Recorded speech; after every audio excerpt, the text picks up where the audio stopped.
Baylor is one of the front runners to sign the next Travis Hunter, and that shouldn't be too surprising. Let's get locked on Baylor.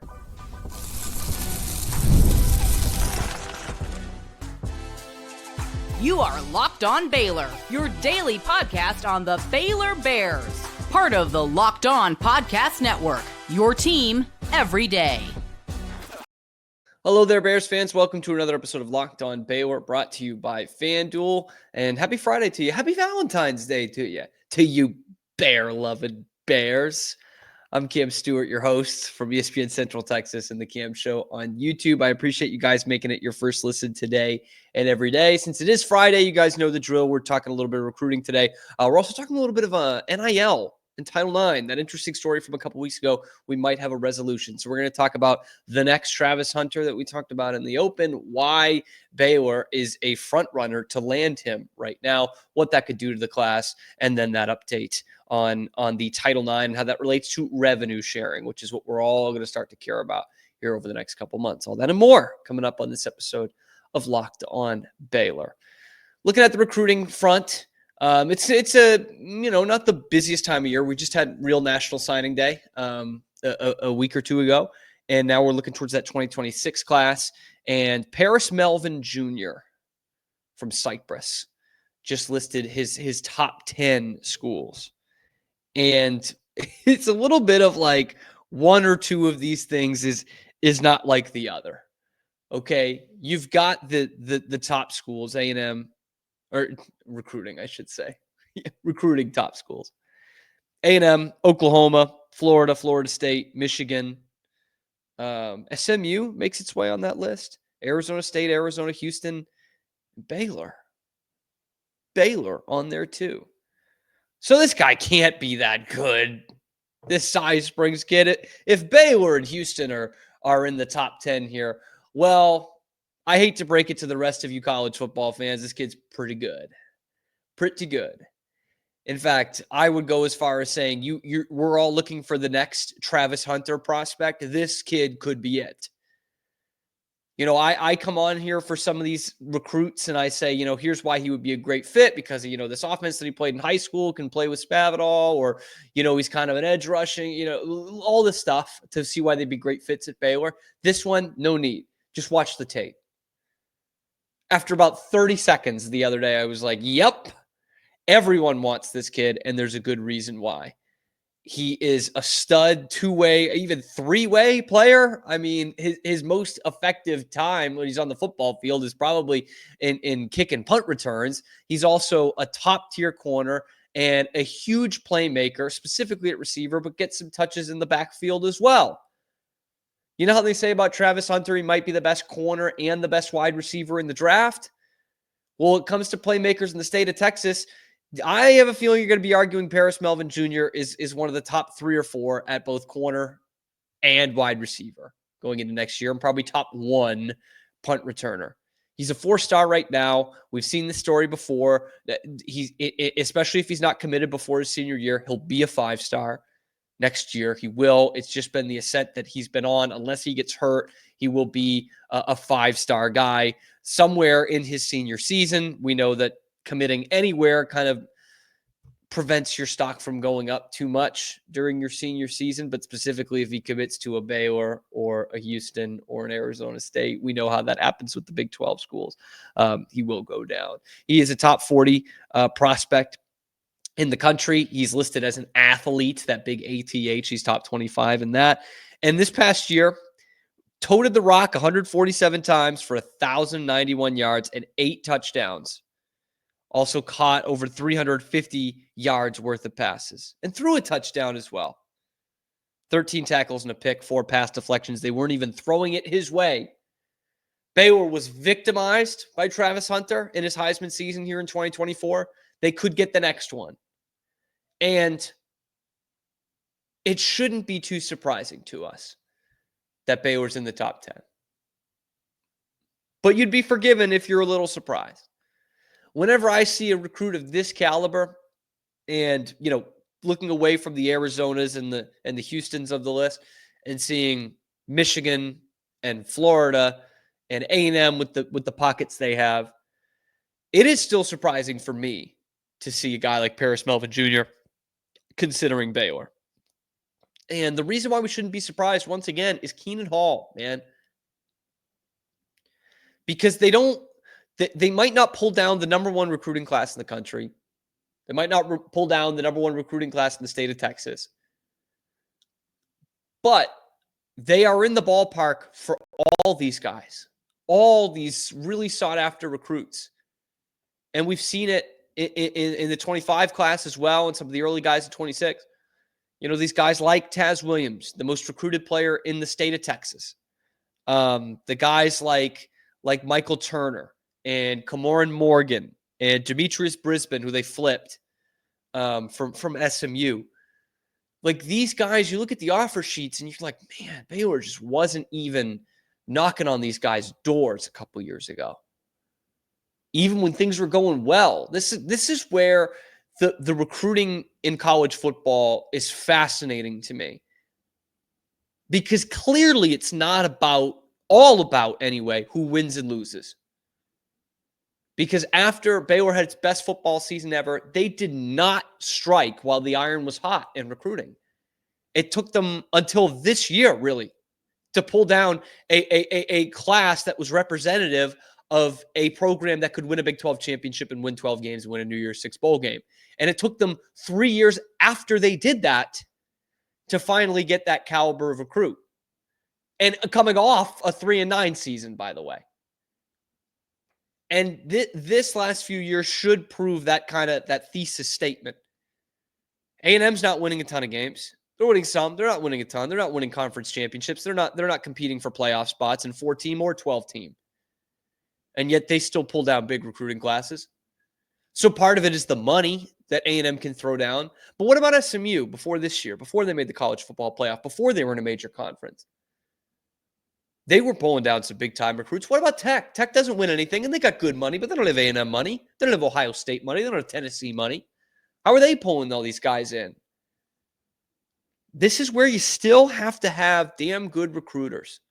You still have to have the guys who connect with these kids and their families and their coaches. You still have to have those relationships. And Baylor has that. It was lip service for a couple of years. Not to say that they were jerks or anything, but they were talking about the relationships they had. And I was just watching, DJ Lagway and Walker White pick these other schools and not Baylor.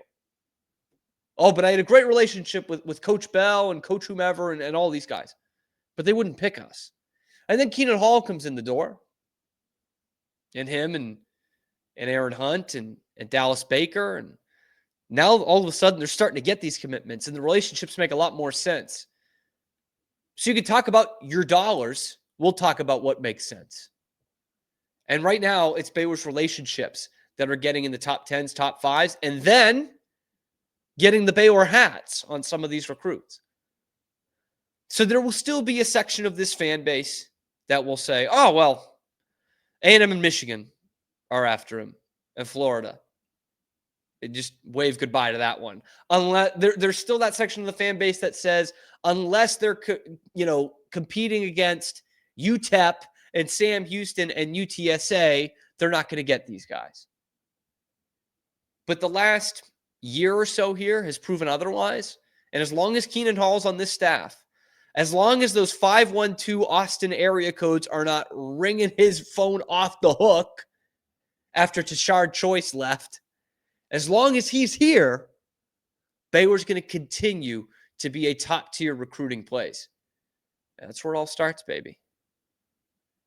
And for Melvin Jr., remember that name, whether he comes to Baylor or not, remember that name. This kid's going to be a star. And we're hoping it's for the Bears. Coming up next, we're going to talk to you about something else in the Bears' future that has huge implications on some news that came out this week. How this Title IX ruling will impact revenue sharing and therefore all of Baylor athletics. That's coming up next on Locked On Baylor. But first, today's episode is brought to you by our friends over at Factor. Are you looking to optimize your nutrition this year? Factor makes eating well easy with chef-prepared, dietitian-approved meals that are fresh, never frozen, and ready to heat and eat in just 2 minutes. With 40 options across 8 dietary preferences every week, you can customize your meals to fit your lifestyle, whether you're trying to go calorie smart, protein plus, even keto. Plus, Factor even offers wholesome smoothies, breakfast, and grab-and-go snacks to keep you fueled all day long. Okay, I love how it takes the stress out of meal planning. I don't like planning. I can't cook. And I really like putting those greens and fruits and all that good stuff that's good for you in a smoothie so I don't have to crunch down on it. Factor is a big part of all of that. Eat smart with Factor. Get started at factormeals.com/lockedoncollege50 off and use the code LockedOnCollege50 off OFF to get 50% off your first box plus free shipping. One more time, that's code LockedOnCollege50 off at factormeals.com/LockedOnCollege50 off to get, you guessed it, 50% off plus free shipping on your first box. So some news coming down this week that has to do with kind of the change in power in our country, but really has to do with all that we're about to experience in college sports with revenue sharing. It's just another, you've tried to keep up with the transfer portal, you try to keep up with the NIL, and now there's revenue sharing and, colleges, universities, athletic departments paying their athletes as if they're employees. Well, we got some big news this week. Title IX does not apply to name, image, and likeness deals. That is from the U.S. Department of Education, said in a statement this week. You remember last month, Biden kind of out the door threw this out there that, hey, this is a guidance that we're going to go by. It wasn't a law or anything like that, but a guidance that you would need to give equal distribution as well as NIL opportunities to both male and female athletes. Now, those are two very different things, by the way. The revenue sharing versus the NIL and how that's distributed. I don't think it behooves college sports, both men's and women's, to make that a 50-50 split.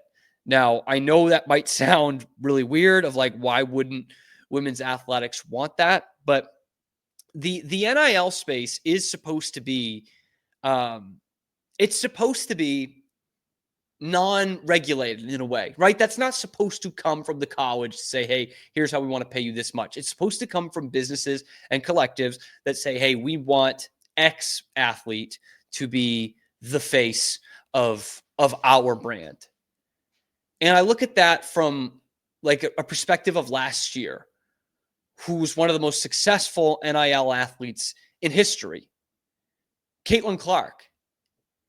Like, there was no men's basketball player at Iowa that was even close to the brand that Caitlin Clark is. In fact, Iowa's men's basketball program is not even close to the brand that Caitlin Clark is, okay?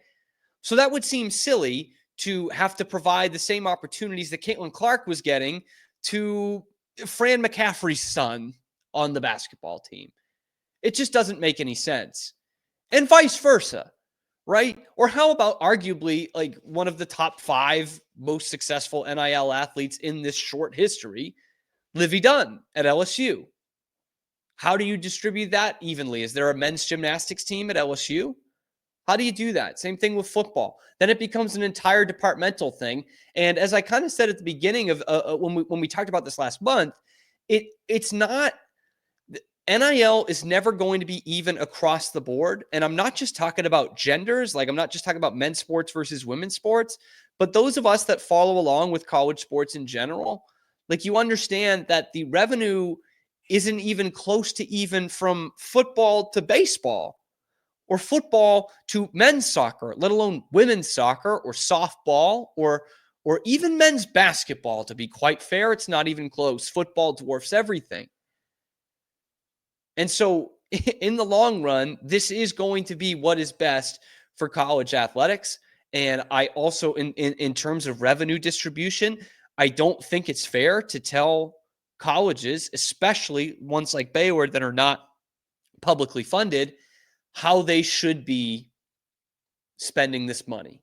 And even for the publicly funded ones, this is not money that's coming from the state. That needs to be evenly distributed. That's what Title IX is there for. That makes plenty of sense. But this is money coming from revenue. And once you start dealing with money that's coming from revenue through TV deals and major college football games and all that, rather than money you're just being given from the state and from the taxpayer, once we separate those things, we're in a different world. And a university that wants to spend 19 out of its 20.5 million on football because that's what's going to bring in the most money for them, go with God, man. That's how it should be done.